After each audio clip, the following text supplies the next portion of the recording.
Welcome to the MamasteFit Podcast. On this episode, we have Alex here to share her unmedicated hospital birth where she had a really supportive provider, but also she used distraction as an excellent tool to be able to get through all of her early labor. And then once she got to the hospital, she hit transition and quickly progressed through labor. Welcome to the MamasteFit Podcast. My name is Gina. I'm a perinatal fitness trainer and birth doula.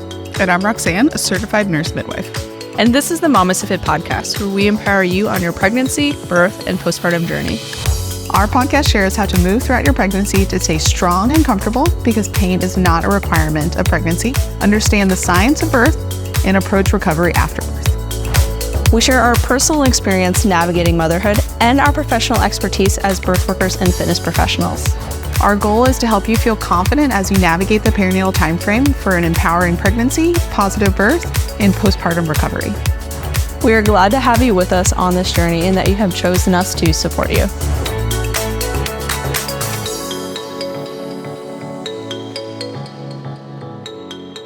Welcome to the MamasteFit Podcast, Birth Story Fridays. On this episode, we have Alex here to share her unmedicated hospital birth. Thank you so much for being here, Alex. Thanks for having me. So let's just dive right in. How did you prepare for pregnancy and birth, either before pregnancy and then throughout pregnancy? For sure. I took your guys' birth education course, and then I did your guys' prenatal kind of 15-minute workout plan. The 30-minute ones were too hard for me to get in a day, so I really loved the 15-minute ones. And then I had a book that I read on natural, unmedicated hospital births, which I found really helpful too. So you used our childbirth education and prenatal fitness throughout your pregnancy to prepare. But throughout pregnancy, was there anything that came up during, like any aches or pains or anything like that you were feeling throughout pregnancy? Were your providers pretty supportive of your want for an unmedicated birth? So tell us a little more about that. Yeah, we found out we were expecting fairly early on, and so I thought I was one of those lucky ones that skipped the whole morning sickness piece. Turned out I just knew I was expecting sooner than I think most women know that they're expecting, and so I started getting morning sickness about 4 to 6 weeks, and then it lasted until 32 weeks. Oh, Lord. So I was pretty sick throughout the whole pregnancy, but I didn't have any back pain or anything like that. So I always told people that I feel like I got one and kind of skipped out on the others. Well, I don't know if you skipped out on it. Morning sickness can be worse for a lot of people than pelvic pain. It was good. I always I always tried to remind myself that it was a sign that we were still pregnant. So I kind of helped that mindset kind of carry me through. But as far as preparing for the unmedicated hospital birth, I found early communication with both my husband and then my provider was really helpful. I think it just really spoke that it was a long-term goal of mine and not just that, oh, maybe I want to try, maybe I don't want to try. But from the very start, that was something that I communicated. So I think that really helped. So did you shop around for providers, or did the first one you saw was really supportive, or how did you find your provider? Yeah, so we live in my husband's hometown, so I had to reach out to a few girlfriends that lived here and had delivered here already and kind of got their synopsis of the different providers in town. And there were a couple that I just didn't think that I'd mesh as well with, but there was one who her description was kind of more laid back. She was rather more supportive, and so I went with her, and I loved her from the start. So let's get into your end of pregnancy and into your birth story. So you were nauseous all throughout your pregnancy from 4 to 6 weeks till 32 weeks. And then you started feeling better again. So then after you started feeling better again, let's get into the birth story. So I was pretty determined to go to 41, even 42 weeks, just because from the research I had done, usually your first time pregnancies did tend to go a bit longer. So that was what I was determined to do. I also am a bit of a perfectionist, so taking time off for maternity leave and leaving my work for others to kind of tend to was a bit nerve-wracking for me. And so I wanted to make sure I had all my ducks in a row at work before baby came. But then we had our 37-week appointment scheduled for on a Friday. And that morning, I woke up to a gush sensation, and I was like, oh no. And so then I ran to the bathroom, and my mucus plug had come out. So I ran back into the room to make sure that our like mattress wasn't like soaking wet and the mattress was still good. So I kind of told my husband what was happening, but I told him not to panic because we were still only 37 weeks. So we had a long time to go. So then we just, we both got up and we went to work, and then the day kind of escalated from there. Okay, well, don't keep me on your toes. Like, tell me how the rest of the day went. I felt like I used distraction was my best coping mechanism. I just was very under the impression that, you know, labor could last for up to 24 hours. So like we still had a long time to wait. And then we went to our 37-week appointment at 2:00 that day. And my doctor was ready to admit me. I was like, no, like we have a wedding that we're going to tomorrow. And like I still have work things to do. And she's like, girlfriend, like you're having a baby tonight. I'm like, no. So then she asked if she could do a cervical check in clinic because I was a little bit more apprehensive of going to the hospital right away. And I was like, okay. So I consented for her to do a cervical exam, but I didn't want to know what the results were because just from the research that I had done and kind of resonated with, they can be like useful information, but it's just kind of a moment in time. And so I was like, but you could tell my husband if he wanted. So she told my husband how far along I was, but I like opted not to know. So then our game plan was I'd go home. We had to somehow find a car seat because we didn't have that ready. We didn't have our bags 37 weeks, not prepared. Not well prepared. Yeah, on a while to go. So we got home, and my husband and I for the very first time we're on the same page because he knew how far along I was. And I was like Group B Strep positive. And so we were opting to get the antibiotic when we got to the hospital. So he was like running around trying to get everything packed. I'm like, hey, just like hang out, like just let's take a deep breath. Like we're fine.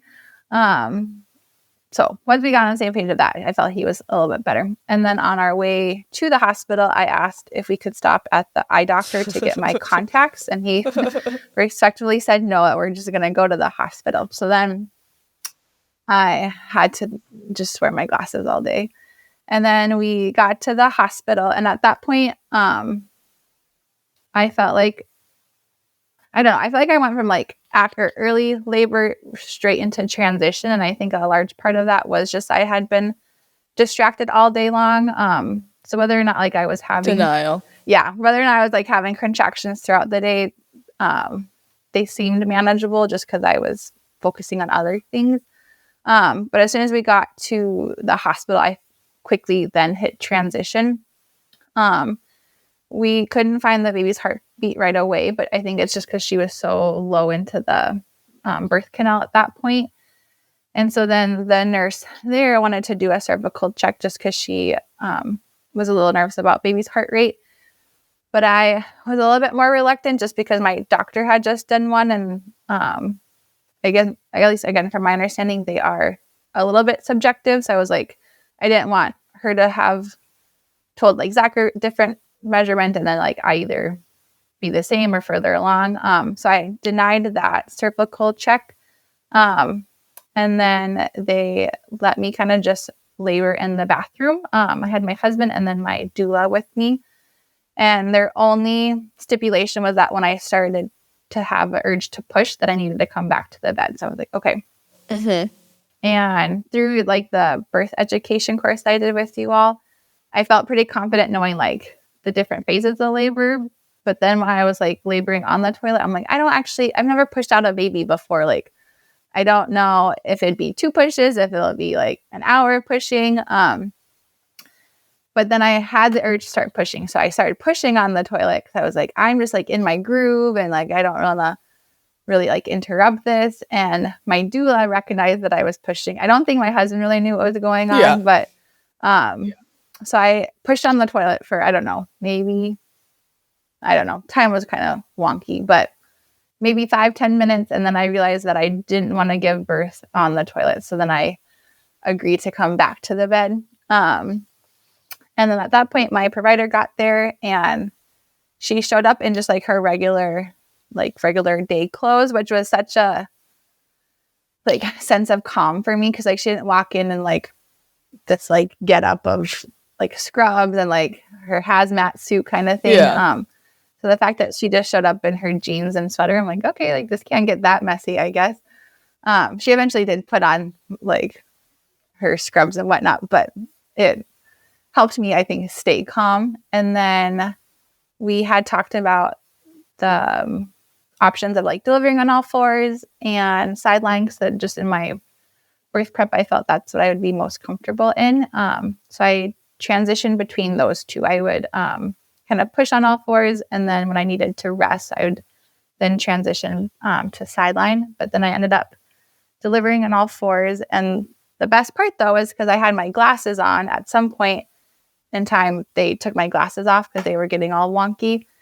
But then I couldn't see my baby when she was born. Oh, so then they had to scramble around to try to find my glasses so I could then like catch her and turn around. But when I was preparing for this, I was telling my husband how I loved our birth story, like after the fact, just because I feel like I had the birth that we wanted. Like we were able to have the unmedicated birth. We were supported at the hospital. Like my provider was great all along. I just came a little earlier than I was expecting, but that was okay. And so now we have our sweet little girl that we love. That's awesome. So you said you're GBS positive and you guys did opt for the antibiotics. Were you able to get the antibiotics 4 hours before delivery, or did you not make it? We got just one round of, because we got there at 4 and then she was born at 6:30. Okay. So I think the first like round administered. So then we stayed the 2 nights. Yeah. Because we didn't get both rounds. Yeah. Yeah. So, and then how long was your pushing like period total?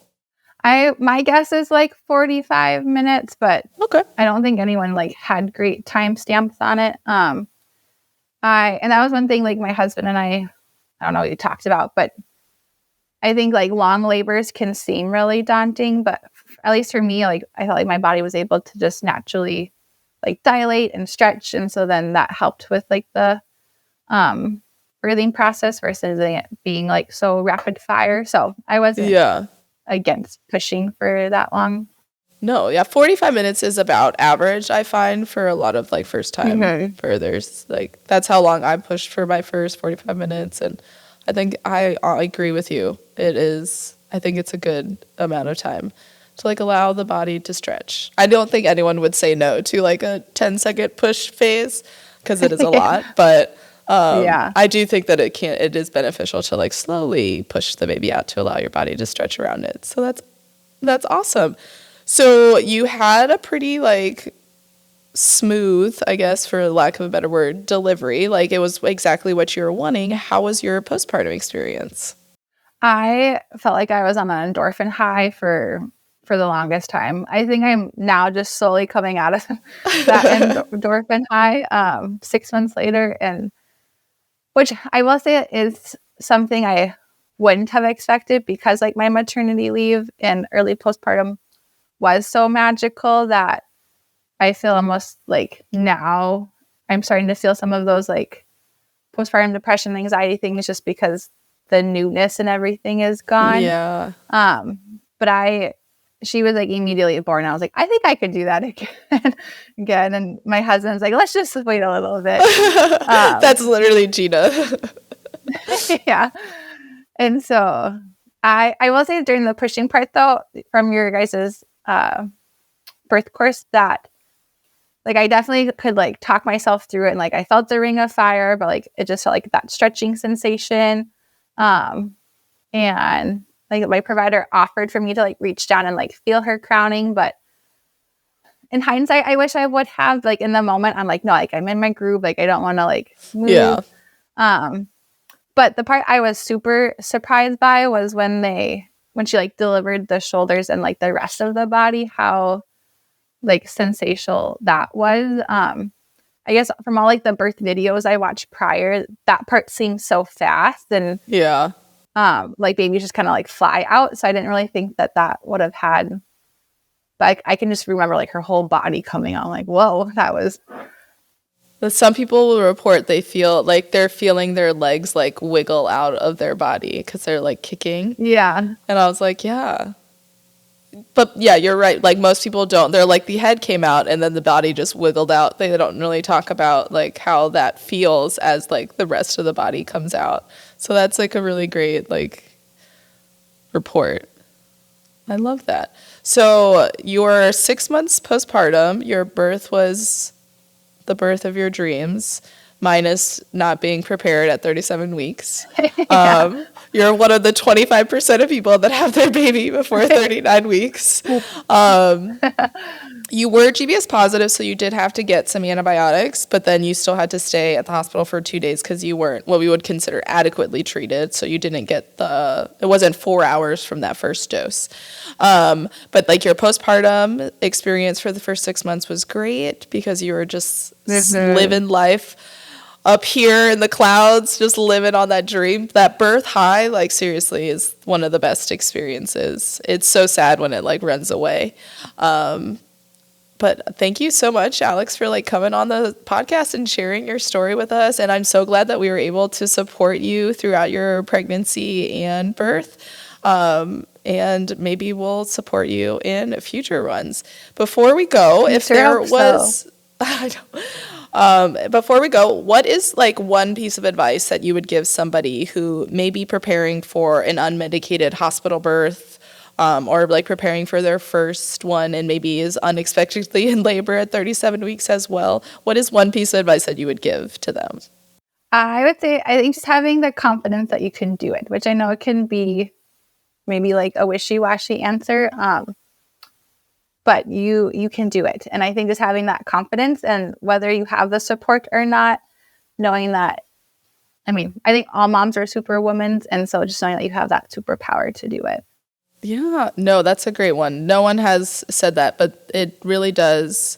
The confidence throughout labor is so important because as you can report, the mental aspect of labor and like coping with labor is so important. Like you're able to kind of like be in denial that you were in labor and like be distracted from it until like 2 hours before having a baby. So like the confidence and like the mental preparation is so important.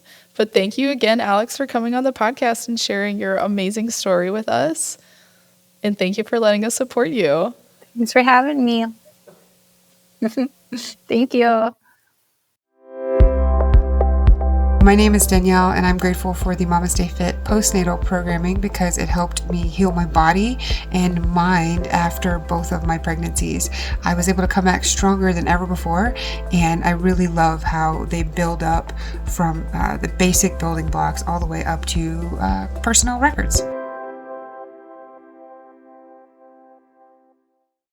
Thank you for listening to Alex's full birth story on her unmedicated hospital birth, where she experienced morning sickness throughout a large portion of her pregnancy, but was able to find a really supportive provider to support her pregnancy that also respected her wishes of not wanting a lot of cervical exams, wanting to have an unmedicated birth, where she was able to move around during pushing and was very supportive and honored all of her wishes without being pushy or anything like that. And because of that, she was able to have a really positive birth experience because she was supported by everyone around her. One thing that she did mention was the fact that she was able to kind of be distracted throughout her entire labor by using like almost denial as a coping mechanism, which can be a very powerful coping mechanism.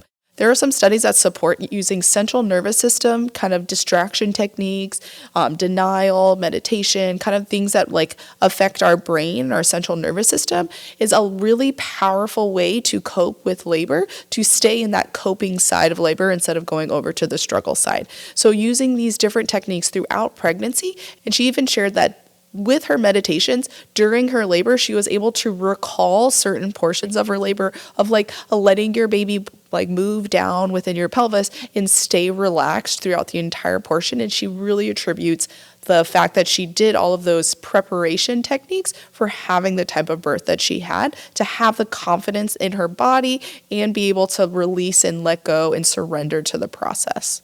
She was GBS positive, and she chose to get the antibiotics by having a conversation with her provider, and they chose that this was the right thing for them.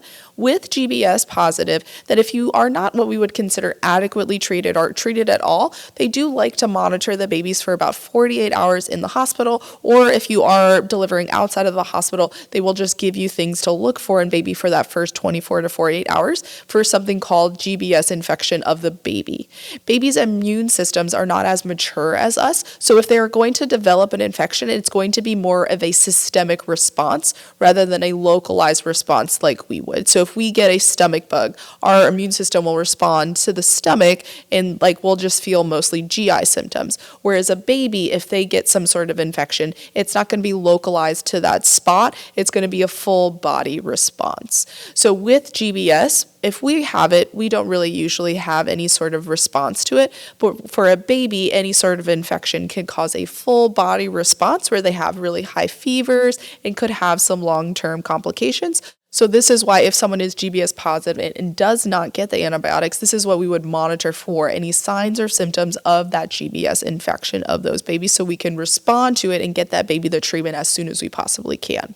She was not able to get that antibiotics, so we normally recommend having at least one dose of antibiotics, and it has to be greater than 4 hours from the birth. So that gives the antibiotics 4 hours to kind of start decreasing the amount of GBS to decrease the transfer to the babies. If baby is born before that 4 hours, this is what we would call inadequately treated, and so this is when they would monitor those babies. And since Alex was not adequately treated, we would consider that is why she had to stay for around 48 hours just to be closer monitored throughout her postpartum stay for baby. So this is a really great conversation to have with your provider during pregnancy if you are GBS positive. What are your options for treatment? So what if you are allergic to penicillin? If you're not allergic to penicillin, what are the treatment options? How does that work? How often is it given? As well as what happens if you don't want the antibiotics or you are inadequately treated? So just like Alex, where she chose to get the antibiotics, but they did not get enough of the antibiotics to be considered adequately treated, what does your plan of care look like in those instances? And then maybe what are the symptoms that we're going to be looking for in that baby to alert us that maybe something is going on? Whenever we're having any of these big discussions with our provider, Alex thankfully had a really supportive provider, but these are really great shared decision-making conversations to have with our provider to learn what are the risks, what are the benefits, what does our gut tell us about these things, what are alternatives to these things, so we can use the acronym of BRAIN to kind of help create the conversation. B and R stands for benefits and risks. A stands for alternatives, because most of the time there is some sort of alternative to that intervention. I is what is our intuition telling us? What is our gut telling us about this thing? And then what happens if we N, do nothing? So all of those things are tools that we can use to have this conversation with our provider and then be able to make a decision based off of that for ourselves. And knowing that a decision that I make for myself may be different than what you decide for yourself based off of the same information, same benefits, risks, interventions, alternatives, all of these things. We may choose something differently because we are two individual peoples, but by having a conversation and having a provider that supports shared decision making can be really beneficial for our birth. So again, thank you for listening to Alex's birth story on how she had an unmedicated, really empowering birth in a hospital and how she was able to do that with a supportive provider, a doula, and a really supportive husband. And if you are pregnant and looking for more support, just like Alex used our childbirth education and prenatal fitness, you can grab it yourself at MamasteFit.com. Our childbirth education goes over the science of labor and birth to break down some of that mystery so that you can feel empowered and confident going into labor.